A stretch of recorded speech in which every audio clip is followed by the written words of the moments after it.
So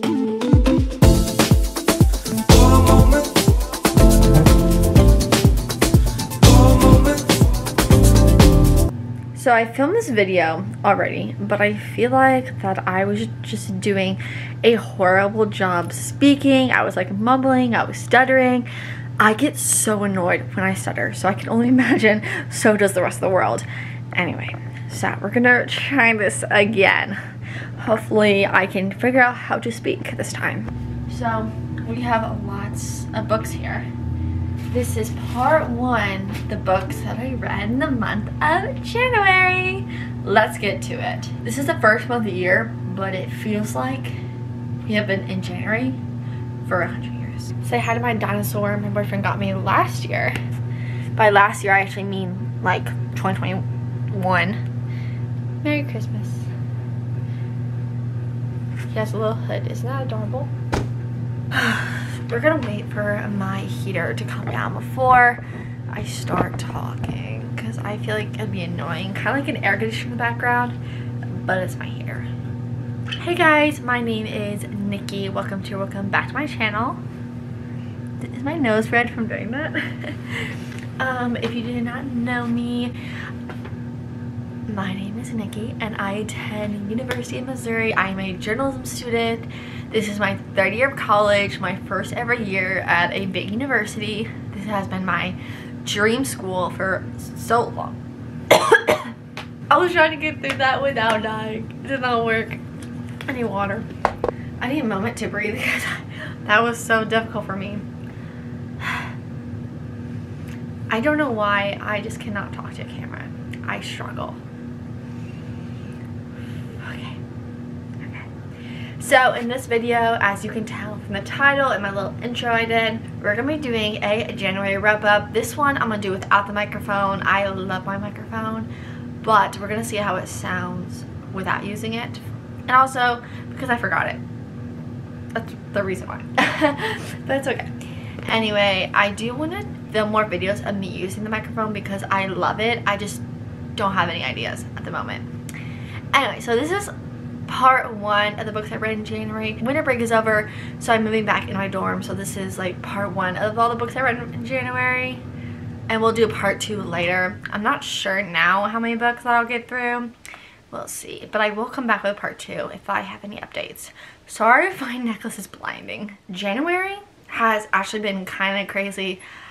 I finished 2022 by my first ever year of really reading books, and I read a total of 100 books, I believe, accomplishing my 100 book year goal, which is crazy. I didn't think I was going to do it. I made that goal thinking it was easy.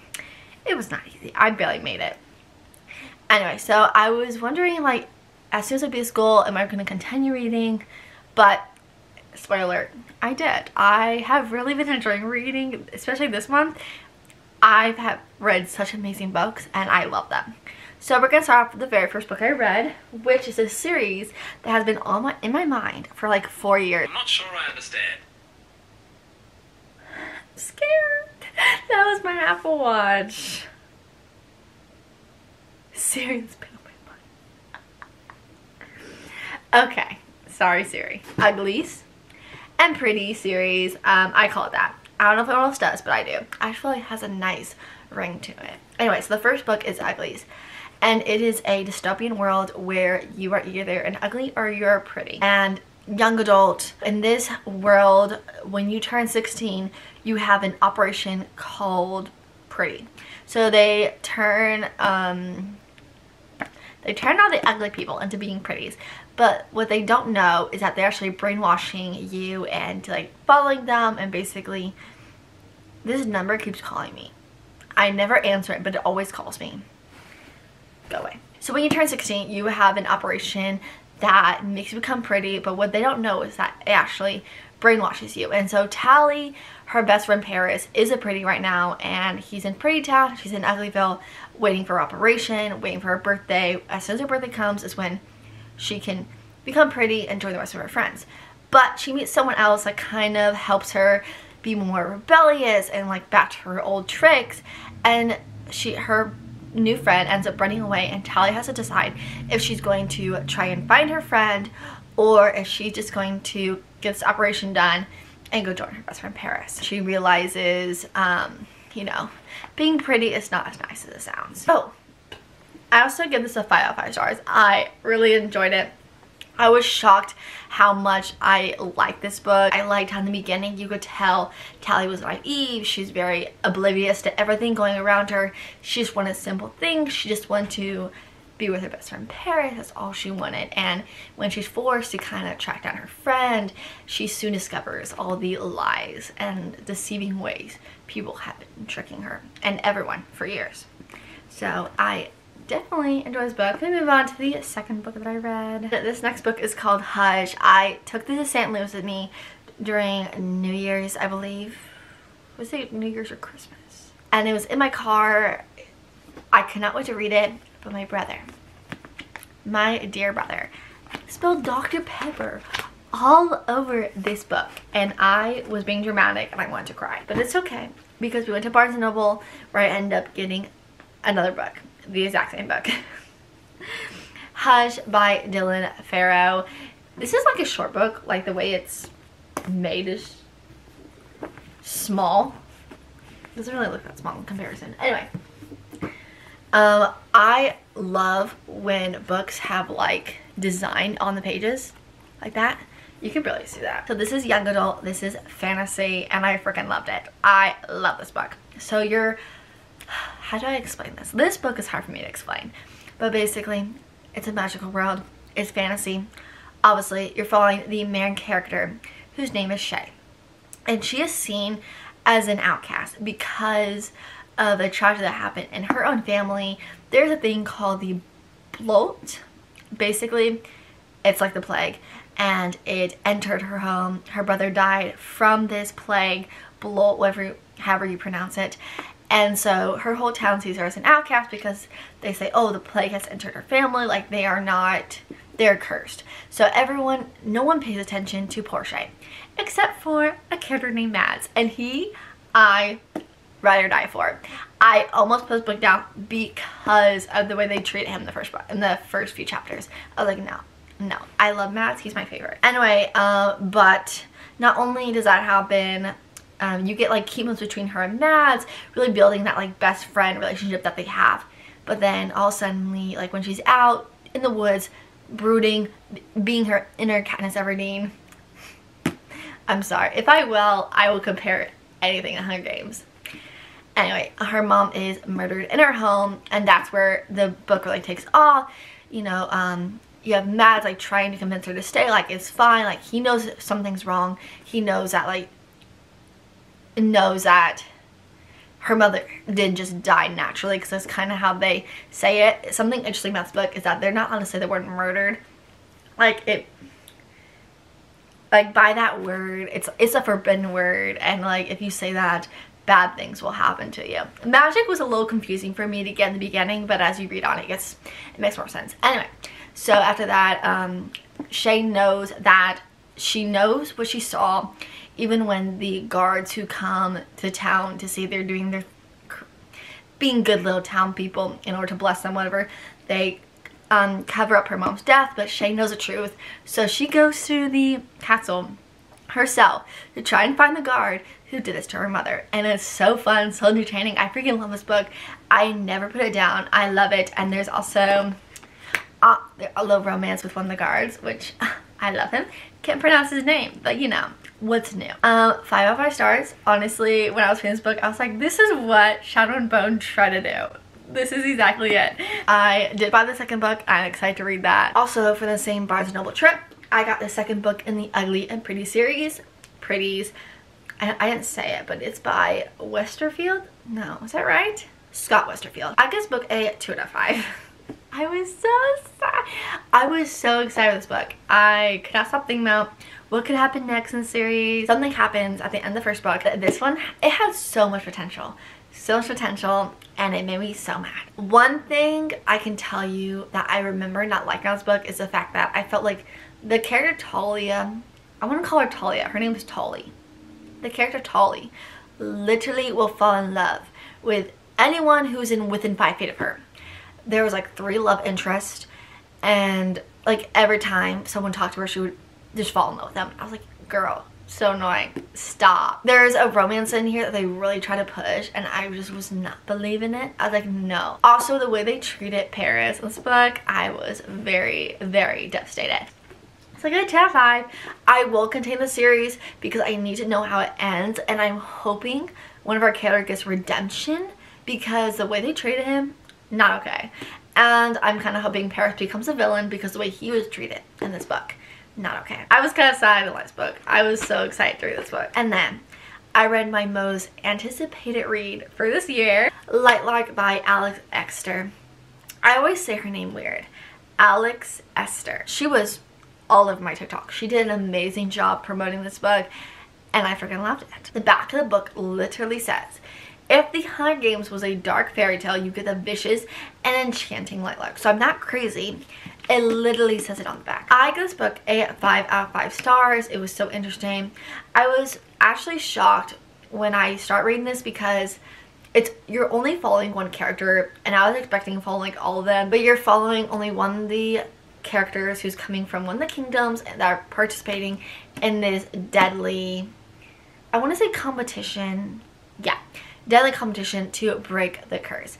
But Isla is very unique competitor for this. I really like that each kingdom had their own curse. It was very interesting. This was a fast-paced read, especially for being a fantasy book, which I know a lot of people complain about on TikTok. They're like, it moved way too fast, like there wasn't enough world building, but I really enjoyed the fast pace.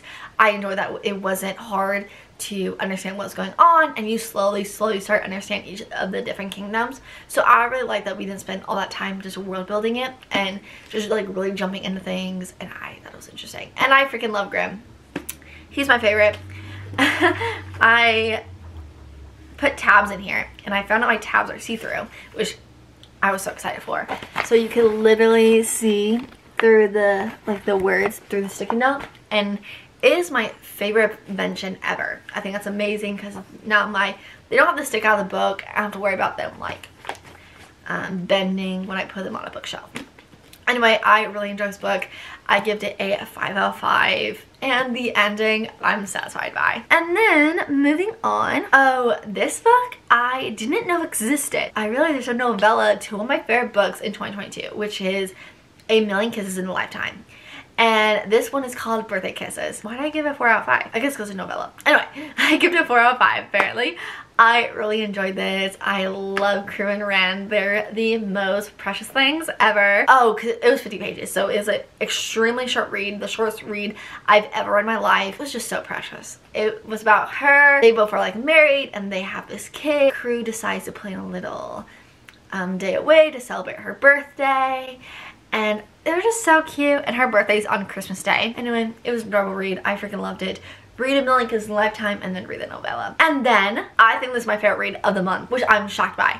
I was kind of scared I wasn't gonna like this book, and that is Serpent and Dove. I get a 5 out of 5. This book is about a witch and a witch hunter who are forced to get married. I kept calling her Lou in my head because I love the name Lou, but there is a part in here that says you have a guy's name, so I'm starting to think it's supposed to be Lo, not Lou. I've been thinking about that for the past few days. I was like, I think I was saying her name wrong. I love this. I love Reed. Reed's my favorite. I am a ride or die for Reed. I freaking loved him. He knows that she has a lot of enemies, and you know he has to protect her. So you just know that later in the book there is gonna be betrayal, and it's so freaking good. I loved it. I think I read this like in 2 days, and that's very fast for me. Like I said, I truly enjoyed this book. I loved everything about the book. The writing is so good. In the beginning, I had to take it slow because, like I said, the writing is amazing, but it was difficult for this little brain to keep up with. There's big words, and it's just written so well that it takes me a second to understand what they're saying. Like the first chapter, I was a little lost. When the first chapter ended, I was like, okay, what just happened? I was like, is she invisible? What is going on? But as I kept reading it, I got used to the writing, and I could comprehend it faster. I thought I was going to take this slower to like truly understand what's going on.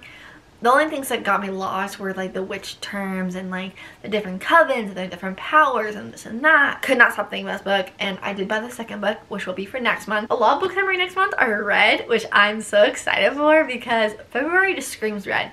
It's Valentine's Day, pink, red, can't wait. Another Hunger Games type of vibe for this month is All of Us Villains.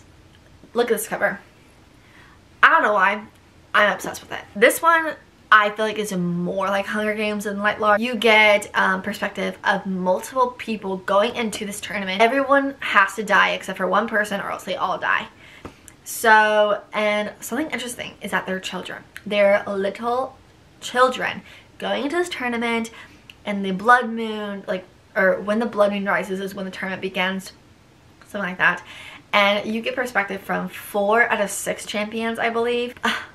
I love them. I love Alistair. Alistair's my favorite. He's like the most powerful one of them all. He comes from the most powerful family, the one who are usually people to break the, or to win the game. And so everyone's like terrified of him, and I loved Alistair. Grimm was the underdog. I was rooting for him too. I was like, I love Grimm. Wait, no, his name's not Grimm. His last name is Grimm.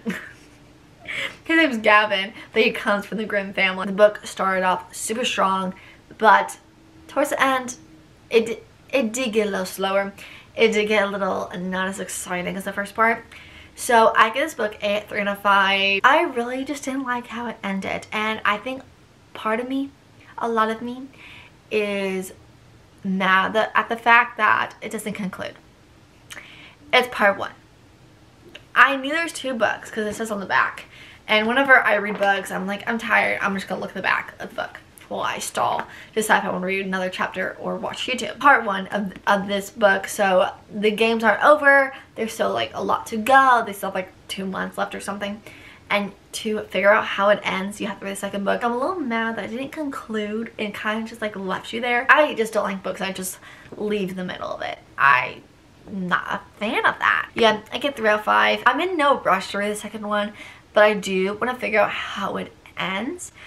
I do wish there was more action. I feel like there wasn't a lot of action for this being a deadly competition. Honestly, the ending just infuriated me. So that is all for part 1. Hello, I apologize for the echo-ness. Maybe I should... Okay, I'm gonna get my mic. This is a perfect opportunity because it's so echoey in this room, as you can tell.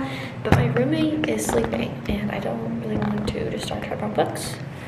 Because I kind of looks like talking to myself, and that might seem like I'm crazy. So, right back, I'm gonna get my mic, and get my computer, and then we're gonna talk about part 2 of the books that I read in the month of January. Who needs makeup when it's 10 degrees outside and the weather colors your face? Like the coldness, you know? I don't know, it makes sense to me, so. Okay, we'll keep the leather jacket on for now until I just start sweating and just have a heat stroke. It'd be kind of funny because it's like 10 degrees outside. Okay, I'm sorry, my dark humor is not for everyone. Why do I have no internet? Who is toxic? Serious question. The room I am in is extremely echoey, and I finally have a good excuse to use this beautiful human being. I'm gonna hold it because last time it kind of wrestled with my clothing items, and you could like barely hear me sometimes. Anyway, so I'm gonna hold it. Hopefully it's fun to like just like watch me hold it. I love it. Moving on. Hello, like I said, this is part 2 of the books that I read in the month of January, and we're gonna start going with it. As you can tell from the first part of the class, sorry, I read an email about my journalism 1300 class. Anyway, as you can tell by the first part of this video, as I just stuttered through that, I had an excellent start to the month. I had a lot of really good reads, a lot of 5-star reads, a lot of good reads that end up being part of a series I know about. So I kind of put myself in a hole with that. I just have so many series now that I need to read. It's just kind of bad, and it's going to be a lot of money. But, you know, it's all for the pure happiness of my soul. So let me go to the books. No, that's one to read. Right. So I believe we stopped at All of Us Villains, which I gave a 3 out of 5 stars. The next book I got because it was actually 50% off one of my other books, and I heard about this book. It was quite popular on TikTok and everything else. But the reason I decided to pick up this book finally, after looking at it for like 10 different times, is because there was a TikTok and it was like, if you love, I believe it was enemies to lovers, then you'll love this book. It was like some type of quote like that. Anyway, so I picked up Red Queen, and you also know this if you saw my TBR books I want to read for the month of January or for 2023. I don't remember why I titled that video. Anyway, so I read Red Queen, and I believe, did I give this a 3 out of 5? Yeah, I read Red Queen, gave it a 3 out of 5. It is by Victoria Aveyard, and I did not realize how big of a series this book is. I knew it was part of a series. I thought it was like a duology or a trilogy. No, I think it was like 5 books. Still not really sure. Red Queen, it's very similar to another book I read called Hush, which I talked previously in part 1. So basically, something very unique about this world is that they are categorized by their blood. So you're following the main character, whose name is Mare. And she is a red, which means she bleeds red. And she's the lowest on the like scale of people. You know, no one likes red people. No one likes red-blooded people.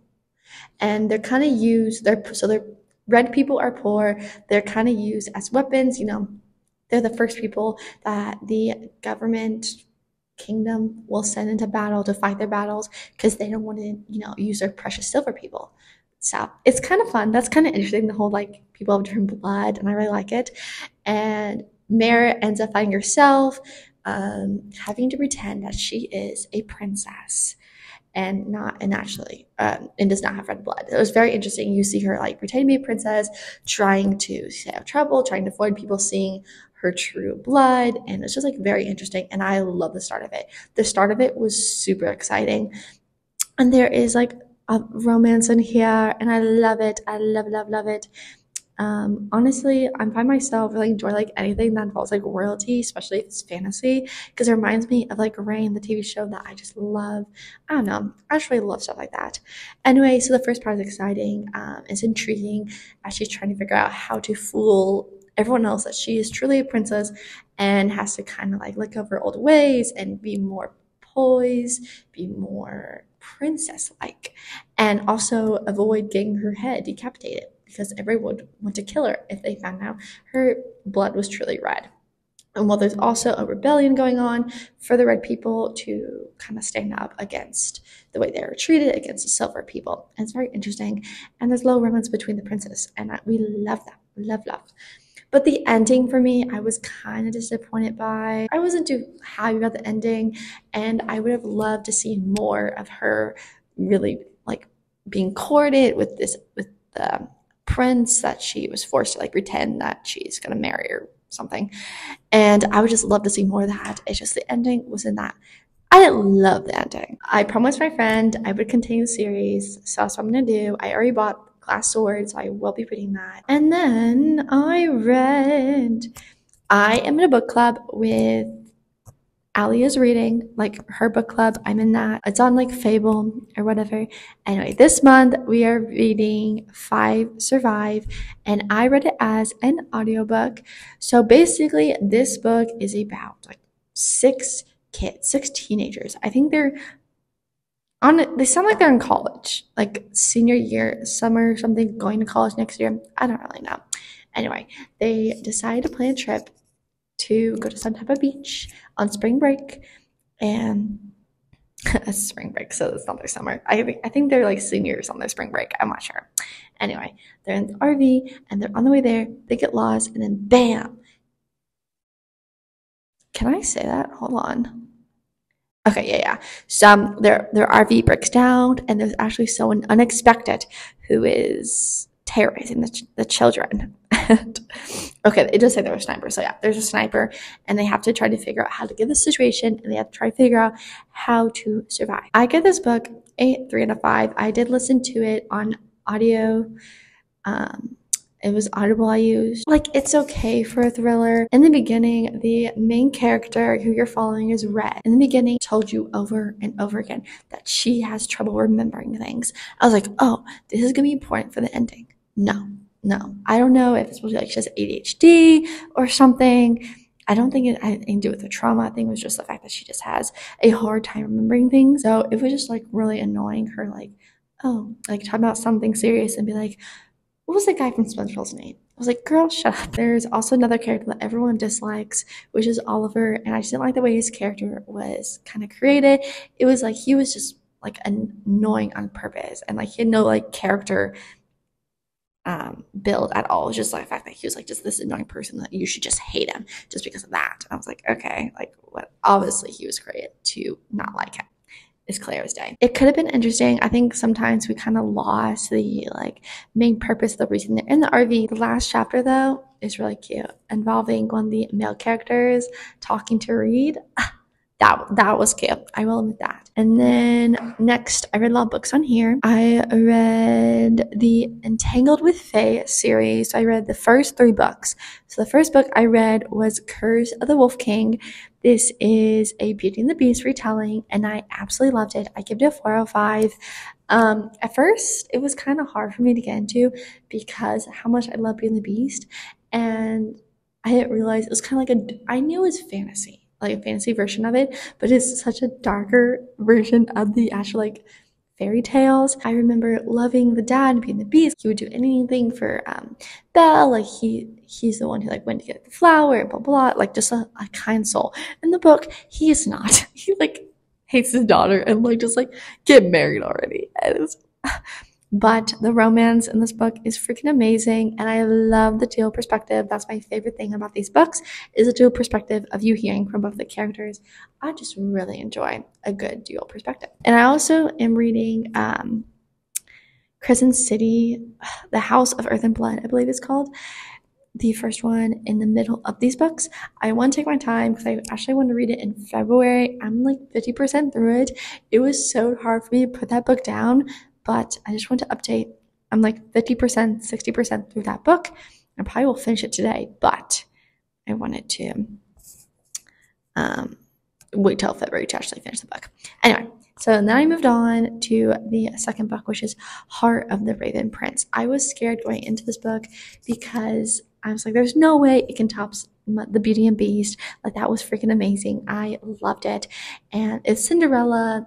And so I was kind of scared going into it. This is the book that Sarah Crowley actually read and loved. So, and I just knew I wanted to continue it. I needed something like light and fluffy kind of. Well, I read Crescent City, and also I did not want to read a romance. Like, I did not want to read just a straight up romance. So I picked up Heart of the Raven Prince. 5 out of 5. I was genuinely shocked how much I love this book. It was so good. I will say it is a little hard trying to imagine what was going on. Like, it lost me on the fantasy stuff. Like, I read ACOTAR, I'm reading Crescent City. It does get me lost, but like trying to picture a raven man, like there's like a fat raven man. I can't. I need some fan art. I don't understand. And then I think there's like little like fairies, like Tinkerbell, size, bubbling around her head. And I was like, is that what this is? I was like, I'm so confused. But I loved it. Loved the ending. The ending was amazing. And it was really good. And they did a good job with introducing other characters. And then the last book of this month that I read was the third, I believe there's one more, of Entangled with Fae. I believe there's 4. But I read the third book called Kiss of the Selkie. This is the Little Mermaid fantasy. Wait, what do people say? Like when you retelling. This is Little Mermaid retelling. And I was excited. I was like, after reading the last 2, like, I'm excited to go into this. And I was like, I'm interested. If she can't talk, like, that's going to be interesting. Also was a little hesitant, though, thinking that, because, like, oh, she can't talk. It's going to be, like, 90% dialogue. So I was a little scared. But I went into it, and they started out great. It kind of gave me Aladdin vibes. Like, this girl, she's the main character following is Maisie. She is the sea princess on the run. She's a little thief. She's stealing things, trying to survive, trying to outrun her evil mother, who's basically Ursula, but she has a different name. It doesn't matter. I really enjoyed it until we got to like the main part of the story. In order to break the curse that she was set upon, she enters a contest to try and win a man's heart. And I'm sorry, it's too much like The Bachelor. I do not like The Bachelor at all. I'm just not a Bachelor girl. Like, I don't like the idea of like 20 girls trying to win over a man's heart. Like, no. So I really was not enjoying that part. It was hard for me to get through, but I did enjoy the male character. I wish it was dual perspective. I think it would have been better. A lot of people say his character was flat, like they said like there was no chemistry, blah, blah. I think it's because we just didn't get his perspective. It was cute at some parts, and the ending was really good. I realized I've been wearing my hat this whole time. Okay, sorry, my camera ran out of memory. Okay, so I'll continue. Where was I? So yeah, it was hard to get through. I don't really like Bachelor, so it's kind of giving me like, if like the selection, you might like this book because it was like this contest trying to win his heart, blah blah, and it was really good. The ending was amazing. I really liked it. 3 out of 5. I'm actually gonna look up right now if it was. Oh, and I was also skimming the pages. There's some parts I just couldn't get through. One point I had like secondhand embarrassment. I was like, girl, you need to be quiet. Oh, I know why I give it a 3 out of 5. I was like, why did I give 2 out of 5? Because it sounded like a 2 stars. It's because of her like best friend, Pogdis, however you say his name. He was like, I'm gonna call him a crab, but it's a fancier term. Like this little crab, and he was so cute. I feel like imagine like him like poking her with like his little like crab claws. It was so freaking cute. Honestly, that side character carried the show. I loved him. And I really hope there's a 4th book. It's about him and the other character. What was her name? Shade, Sylvie. It was something like that. And I'm kind of hoping the next book is Sleeping Beauty. I believe it is, but I don't know. We're going to look it up right now. Is there only 3 books? It doesn't say like number. It's just like by itself. There is Snow White, it looks like. Okay, that might be interesting. Snow White on the run from murder. Wait, why is she on the run? A runaway princess wanted for murder. A deadly huntsman who's after her heart. Aw, I kind of like that. Okay. And then A Dream So Wicked. There's no description. Is it? Oh, cover coming soon. Was this published? I'm confused.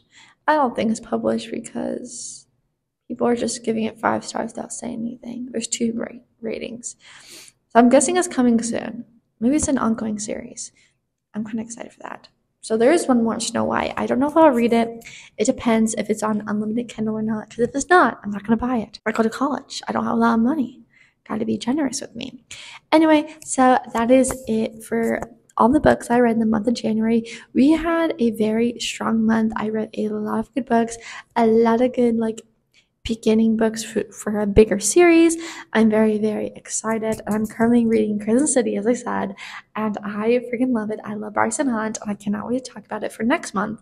I've been trying to hold off on reading it, but it's been physically hard for me because I just want to sit there and read it. I don't know if the next few months will be as strong as this one because I had a long break before I come back to college. Now I'm obviously back at college because this plan wall that's behind me. So hopefully I can continue reading a lot. I might go back to reading like 5 books a month. How many books do you read? I feel like I've read like 9 or 12.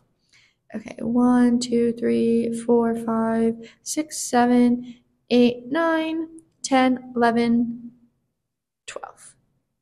I read 12 books. That's good for me, like really good.